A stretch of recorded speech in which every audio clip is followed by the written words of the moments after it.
recording. Okay, and I don't really need this one here. Talking me. All right, so this is going to be Counter-Reformation, which you may wonder what that is. Of course, you understand the word counter. What does that mean? Against something. Because when Reformation started, of course, the Catholic Church in the beginning was reacting the usual way, declared Luther a heretic, excommunicated him, but the ideas just kept on spreading and spreading and printing, and so more and more people joined the Reformation movement. So the Catholic Church had to do something.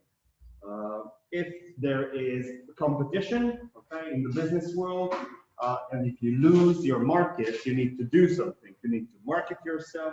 You need to change your product. You need to drop the prices. So basically, these are the things that the Catholic Church also did.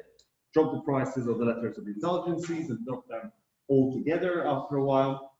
Try to make more advertisements for itself, and try to have some reform of its own church without changing the Catholic ideas completely.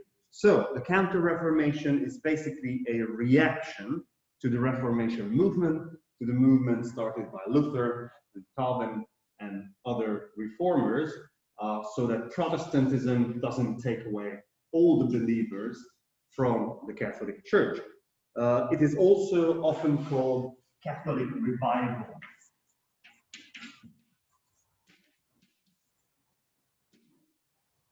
Revival, of course, you understand the word beat, which is in there,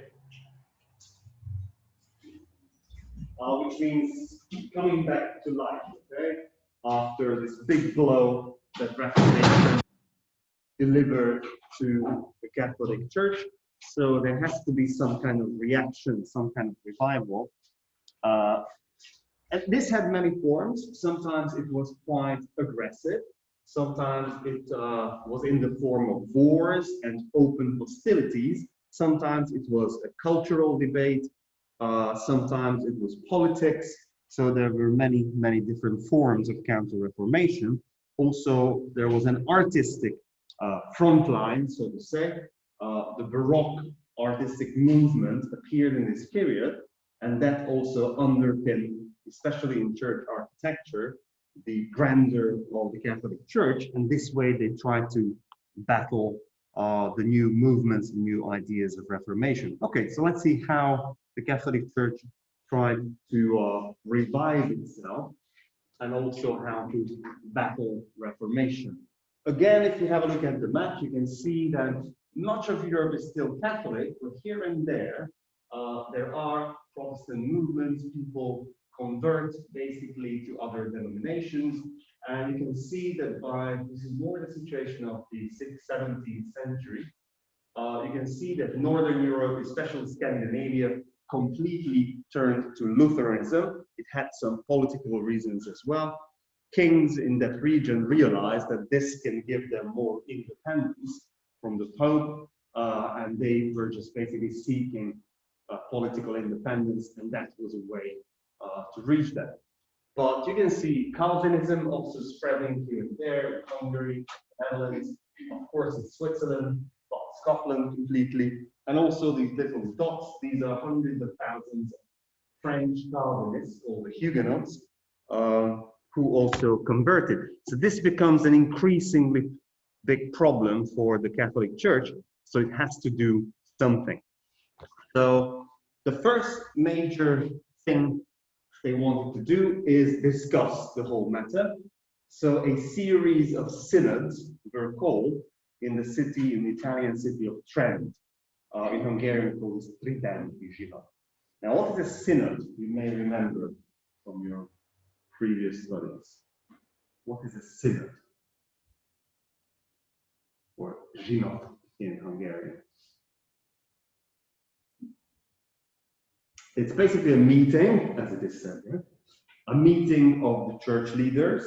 So basically from all over Europe, sometimes from all over the world. Now we are talking about an increasingly opened up world, so from the Americas and so on, maybe not on the synod, but later on all over the world. So from all over Europe, the bishops, the archbishops, so the most important church leaders come together into one city to discuss the important problems and to work out some sort of strategy to fight Reformation, to fight the Protestant movement, and to have some sort of revival, some sort of smaller reform inside the Catholic Church so that they can remain appealing to the followers. So that because they were afraid that after a few years, maybe everybody becomes Protestant and the Catholic Church just disappears. So to win back the followers, preserve those who are still Catholic, and to win back as many followers as possible. Now you can see that that's from 1545 up to 1563. This wasn't that long, there were some breaks in there, so it's more like a series of shorter meetings. And by the end, they managed to come up with a strategy. Interestingly, they were quite critical of themselves as well, and so they made quite a number of important changes. Yeah, these are just the countries that were overwhelmingly still Catholic and remain so, well, I would say even up until today. So the Habsburg Empire includes Austria, much of Hungary, France, Spain, and also Italy. These are even today still Catholic countries. So what were some of the solutions offered by the Catholic Church or the strategy? They understood that the major problem that started the Reformation movement was the selling of indulgences. You remember the letters of indulgences, when you pay some money and you get a free ticket to heaven. So your time in purgatory will be decreased. They understood that this causes the biggest outrage, so they ended completely the selling of letters of indulgency. They said, okay, these people really hate this phenomenon, so let's just end this altogether. Also, the Protestants often criticize the level of education of the priests.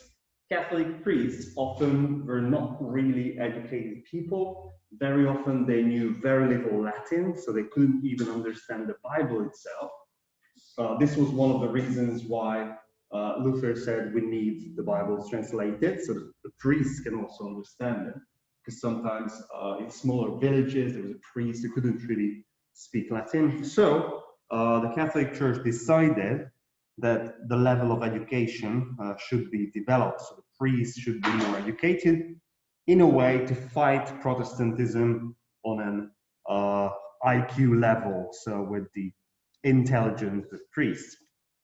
Also, they understood that printing is the new modern media, and this should be utilized. This should be used for basically advertising in the Catholic Church and the ideas of the Catholic Church. So more books should be printed, more Catholic books should be printed, those that argue in favor of Catholicism and argue against the Protestant movement. Because, of course, the more people read about this, the more they would probably believe in Catholicism. Also, they created something called index. Index here is a Latin expression, which means if something is put on index, then that is a forbidden book. Okay, so they created basically a list of banned books, mostly Protestant books, books written by Lutherans or Calvinist people who believed in the Reformation movement, and these were put on a blacklist, so to say. So these books were forbidden to be read by Catholic priests. It was forbidden for Catholics to read them, and if you had, let's say, a bookshop or a printer's shop, and you favored Catholicism, then you knew which books you are not allowed to sell and you shouldn't print. So this was like a blacklist of not favored books. Of course, other people who were interested in Protestantism, they could find these books, but at least for Catholics, they knew which ones are forbidden. Now, the Inquisition, you remember, that was quite active in the Middle Ages, but after some time, it ended its operation, and now the Inquisition was re-established. The Inquisition, or the Holy Court, as it's mentioned, only deals with not common criminals, but it deals with religious matters.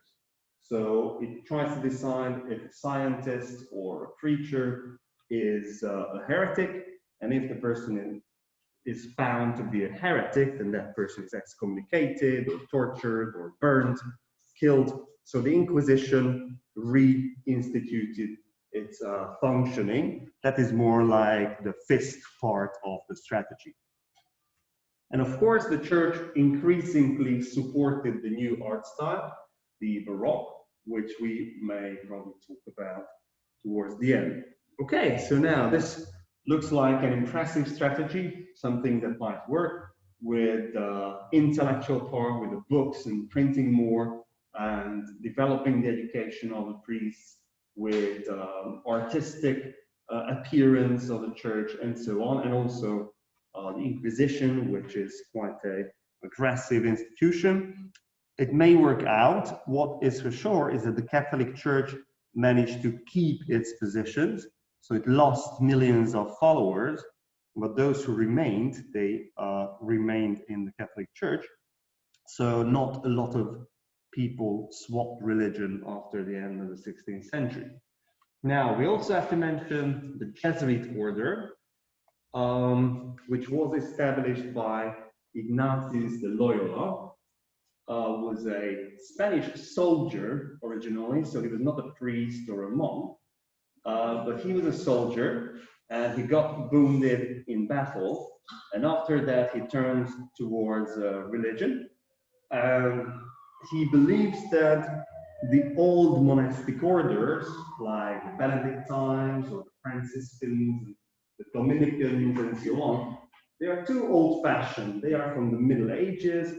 They are not effective anymore. They are secluded from life, and they're not really serving the papacy. They're not really serving the Catholic revival. So a new order, he believed, had to be established, which is different from the old monastic orders, and it will be a more modern one, and will have more and more important role in the religious life of the world. So the main aim of the Jesuit order, of course, Jesuit, where does the word come from? What do you think? From his name? No, from Jesus, okay? So they're often called the soldiers of Jesus, or the followers of Jesus. So the main aim is to spread the Catholic faith. So they were a lot more active than for example, the Benedictine monastic order. They didn't walk around Europe and tell people, okay, you should be Catholic and so on. They were staying in their monasteries, doing work, and so on. But the Jesuit order was very active in missionary work. You remember that missionaries who have a mission, very often they go to the New World and try to convert the native population there. So they were very active in sending out missionaries all around the world. So they sort of created an international network. They were present everywhere around the world. And because of this, they became involved in politics and diplomacy. The members of the Jesuit order were very, very well-read and well-educated people. They had a very high standard of education. They had a system of schools, not just for members of the Jesuit order, but anybody. So they were basically running high schools and universities. So because of this knowledge and connections network all around the world, they were involved in diplomacy. Very often, countries, if they wanted to make contact with another country, they asked a member of the Jesuit order to become sort of an ambassador, because that probably meant that the Pope will support that sort of diplomatic movement as well, or diplomatic connection. So this way, they were present everywhere. They were present next to kings, next to the Pope. So they were really, I wouldn't call them like a network of secret agents, but I would say a mixture of diplomats, ambassadors, secret agents. So they were really holding the threads together. And also, interestingly, it was a very strict monastic order.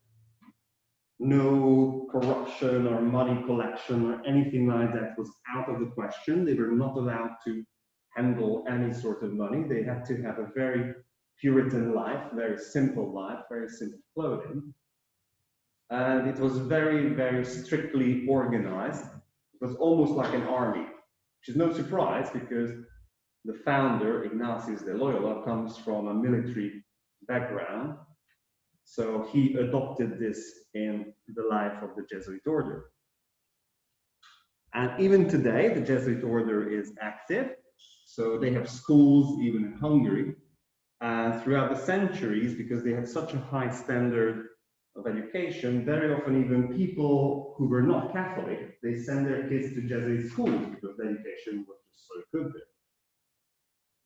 Okay, so this becomes one of the important pillars of Counter-Reformation. They were strictly Catholic, and so they were spreading the Catholic faith in the New World and all around the world to strengthen the Catholic revival.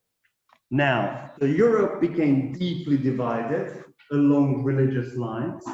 We are not yet talking about nations fighting nations. That sort of thing that I am a German, I hate French, I am a French, I hate the Germans. That comes later. That's more like the 19th and 20th century when nationalism becomes more important. In this period, religion is the dividing line. So you could be speaking the same language in the same village, but if that guy is a Protestant and I am a Catholic, we could kill each other very easily.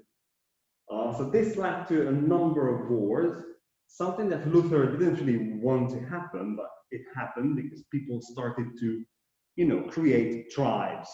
Tribalism is very important in history. You always want to belong to a group. And then when we have strong groups, they start to hate each other. And this is what happened, unfortunately, with this one as well. A series of wars started, very brutal and quite aggressive and very long ones and painful ones all around Europe. And the main reasons were maybe political, maybe territorial, but religion always played a part. Very often, people simply said, okay, we are Protestants, so we're going and killing the Catholics. The Catholics said, okay, we are Catholics, so let's go and kill the Protestants. So we call these the wars on religion. It's in the plural because it's a series of shorter, longer wars. The first major period was right after the appearance of Luther, about a 30-year period in the whole Roman Empire, so most of the German-speaking territory. Some regions adopted Protestantism, others remained Catholics, so they were fighting for all sorts of reasons, but there was always this religious background in there. And this extended well into the 17th century and beyond. So it's Protestants fighting Catholics or the other way around. Protestants often said that the Catholics are a majority. We are not allowed to have freedom of religion, so we are fighting for that. But there were other reasons in the background. Now, I put the peasant revolt, the German peasant revolt. That was probably the biggest scale peasant revolt in European history. Hundreds of thousands of people were killed in that. So there's also some sort of social idea in the background. Of course, the peasants had enough of being poor and the nobility being very rich and just telling them what to do. So that was more like a social movement, but also it's springing up from this radical religious idea that we should have more equality, so a radical understanding of Christianity. And so throughout these wars, unfortunately, millions were killed in the name of Christ. Okay, something that Christ probably wouldn't have wanted. We don't want to collect snails. Now, maybe I'll tell you the background for this. The peasant revolt, according to some historians, started because of snails. strange things happen in history. There was one countess, so an aristocratic lady, who wanted to create some sort of tool out of the shells of the snails. You know the shell of the snails? And he ordered 1,000 of his own peasants to go out into the woods and collect as many snail shells as possible. But this was in the middle of the most important period in agricultural seasons when they had to work on the land. So if they don't work on the land, their families would die because they would not have food here. But this lady said, no, no, no, you go and collect snails for me. And so they said, no, we won't do that. And they started revolting. And then a lot of people joined in, and just generally their hatred towards their masters, their lords, came out. So this was a big peasant revolt. It also had sort of a religious background as well. So they were also fighting for Protestantism. And interestingly, Luther was still alive, and he condemned it. He said that this is no good. These are just savage people, just killing everyone. I would not support them. So there are these long wars going on. And we may mention one of the, let's say, good treaties. At the end, in 1555, there was a peace treaty of Augsburg.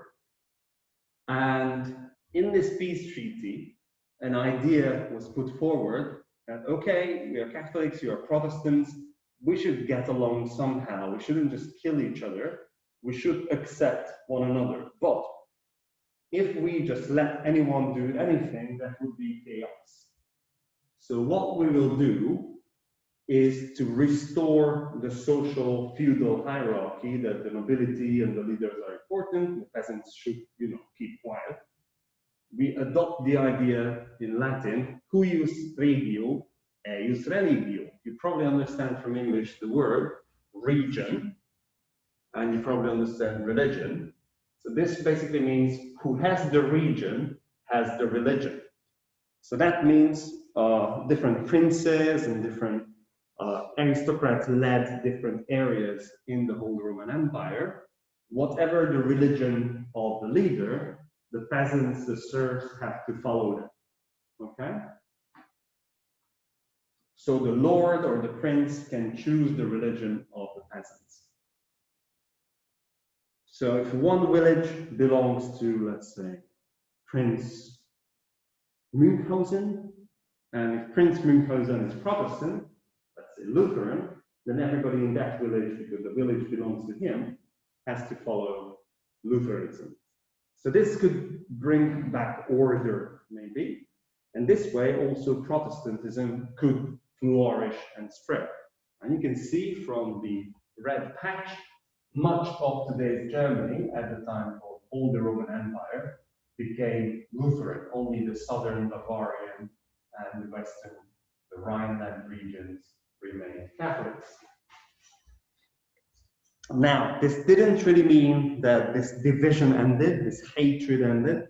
All over Europe, on the British Isles as well, where we have Calvinism and Catholicism, and then the Anglican Church appears, there's a lot of religious turmoil and fighting going on. And well into the 17th century, this division in Europe just grew in size and grew in intensity.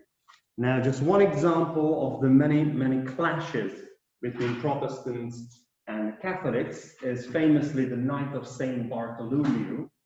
In 1572, there was a riot. You can see what the riot is, when people just rampagely going around and killing and looting, against the Huguenots. You remember the Huguenots were Calvinists in France. And they were spread around here and there in different cities, but there were a lot of them in Paris. And on one night, the Catholics just said, okay, now it's free killing, okay? If you find a Huguenot that is a Calvinist, then you can just kill him or her or the kids or anything. So there was basically a massacre of thousands and thousands of Calvinists in the city of Paris. And these riots continued on and led to a lot of tension in France until the king said enough is enough. And in 1598, there was something called the Edict of Nantes, which granted religious freedom to the Protestants. So this is one of the early examples of complete religious freedom granted to the citizens of a country. In most countries, you would not have that sort of freedom. Sorry, what was the word? Edict of Nantes. This is the city where the French, yeah, Nantes. So it's a city in France. This is where the edict is like a law. Okay, so like a law was put forward by the king, who himself was Protestant as well. Later on turned Catholic because when he became king, he said, "Okay, I need to adopt the religion of the majority." But he did not forget his Protestant roots. So this is why he brought through this law that people are allowed to practice Protestantism. 100 years later, Louis XIV revoked this. So there was sort of a step back in religious freedom, because, and basically what the Calvinists did, they just left the country. So there was a huge emigration of Calvinists from France. And today they are mostly like 100% Catholics. So you can see the intensity of the hatred and the emotions evoked by this division. And again, strangely enough, the killers and the killed are both Christians. They both believe in Jesus Christ. They all read the Bible. It's just we belong to different groups. And so in the name of Christ, they're just killing each other. So humans can be quite strange. Now, this problem went deep into the 17th century. Probably the biggest, let's say, religious tribal war in Europe was the 30 Years' War. We could call it World War Zero or something because of the number of people involved and the number of people killed. So it's a bloody series of wars. It stretched from 1618 to 1648. This is why we call it the 30 Years' War. If you want to summarize it, Protestants against Catholics, but at the end of the day, it's just everybody against Austria. So interestingly, all the countries who were involved at some point of the war attacked Austria. Austria stood for the Catholic Alliance, and most of the countries were Protestant that attacked the Austrians. Interestingly, this is not always true because at the end of the war, France, which was a mostly Catholic country, also joined the Protestant side. All they wanted is territory, so that they had their different reasons.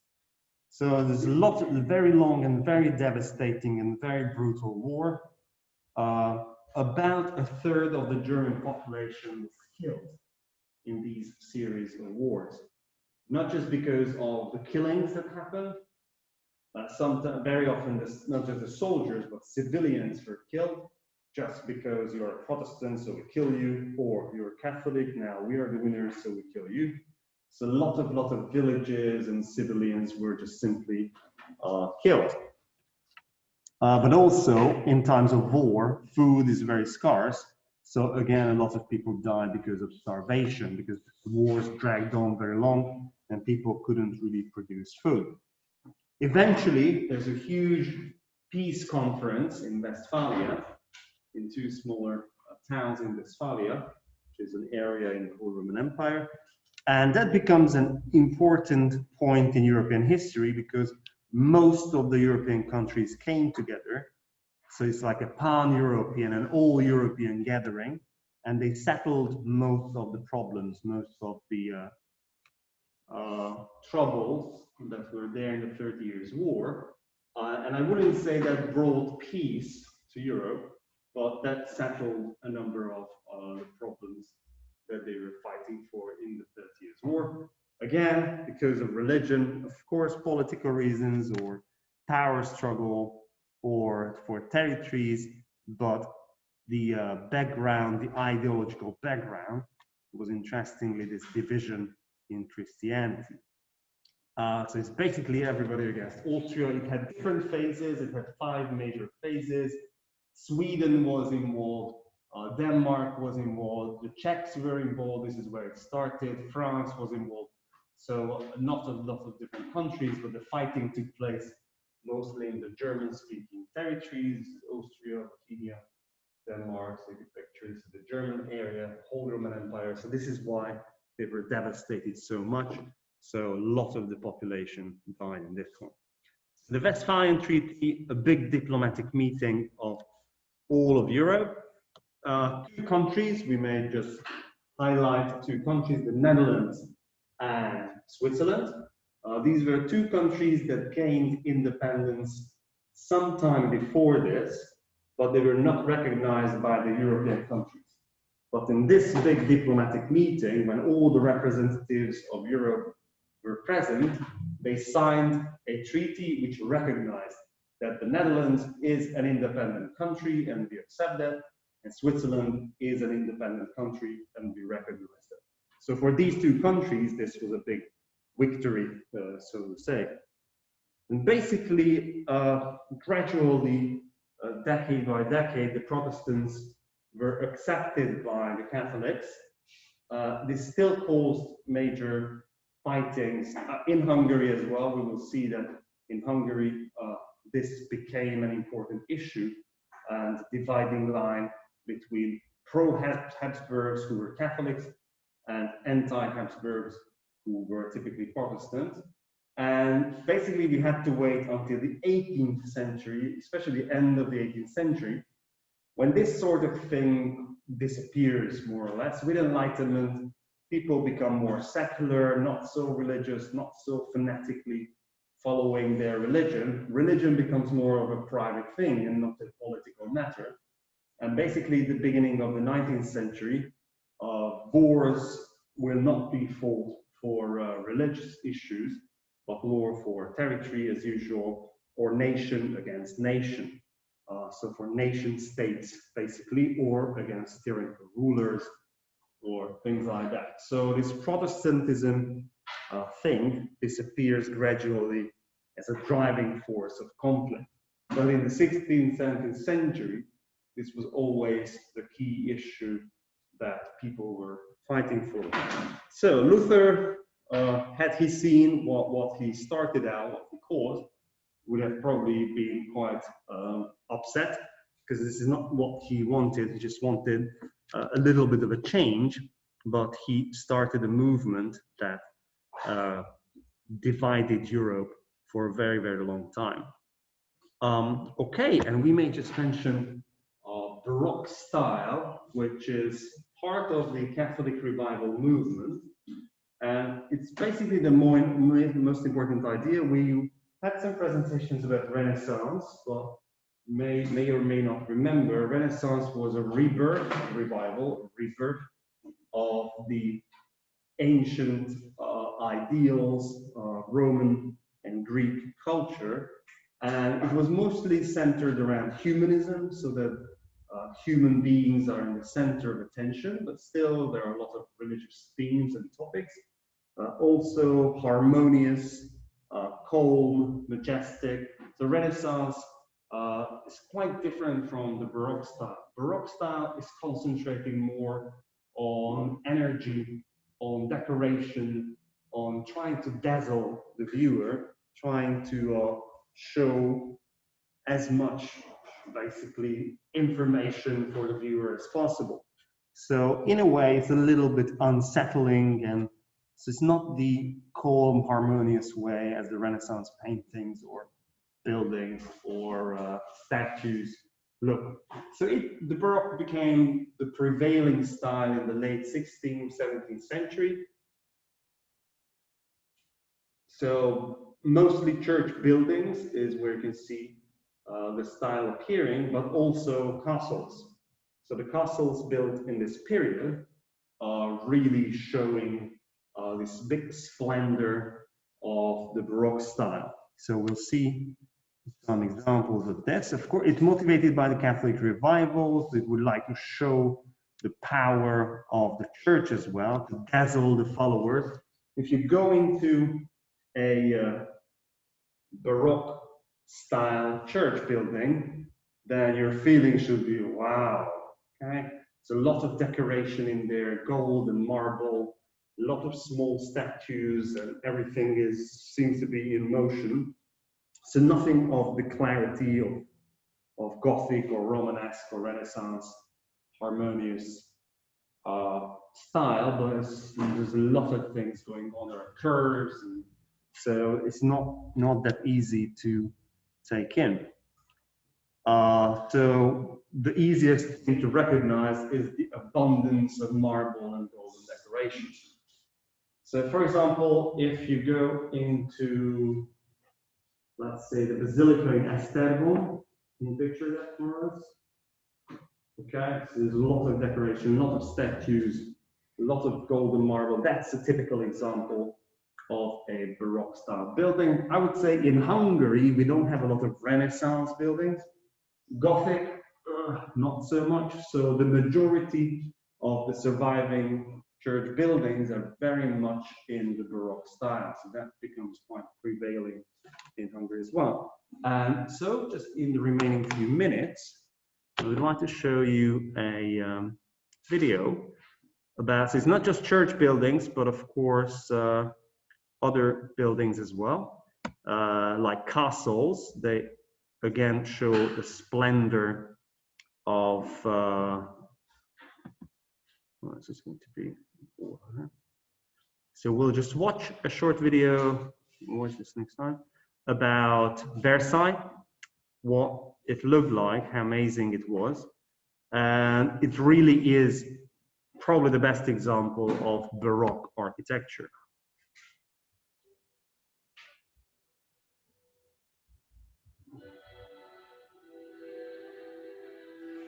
Has anyone been to Versailles before? No? The Palace of Versailles is a nice populated complex and former royal residence outside of Paris. It has held sway in the public imagination for years because of its architectural grandeur and political history. The palace represents an age in French history of both France's rise as a national and power center, as well as the dramatic and complete decline of the French monarchy. The Versailles Palace, which is located 20 kilometers southwest of Paris, is considered one of the most ostentatious architectural innovations of all times. The Palace of Versailles was originally constructed as a parking lot in 1624. However, the construction of the four major buildings began only in the year 1654 onwards. Prior to the French Revolution, which began in 1789, the palace remained influencing of the political power of France for well over 100 years, and it had a population of more than 60,000 people, making it one of the largest urban centers in Europe. The Palace of Versailles is an excellent example of the Baroque style of architecture, which also developed in the 17th century. As is evident in the structure of Chateau de Versailles, Baroque is characterized by extravagance in architecture, literature, and music, and was a veritable way of thinking that encouraged artisans to diversify decorative elements, such as gilding, stucco arabesques, painted vaults, and trompe-l'oeil. But despite it being significantly influenced by the Baroque genre, the entirety of the Chateau de Versailles is particularly harmonious thanks to optical illusions. The palace's setup is very geometric, with some distortions that come together to give the illusion that a perfect harmony exists. Spread over a colossal floor area of about 67,000 square meters, there are several sections within the palace area, some of which include the royal residences, the Hall of Mirrors, an important attraction in the palace, the Opera Hall, Museum of the History of Versailles, founded in the 1800s. This museum houses paintings, sculptures, and collections which familiarize one with the history and culture of France. Gardens of Versailles, just as famous as the palace itself, these gardens which surround the palace are eminent examples of French formal gardens. Designed by André Lenoir, who gave the French garden its global reputation, he made Versailles his greatest masterpiece. The landscape made full use of all the water sources and played with light and shade by creating shade spaces, groves, alongside lighter areas, parterres. The parterres and principal avenues will punctuate with statues and huge trees that Jesus Christ performed, making Versailles famous for its filigree art.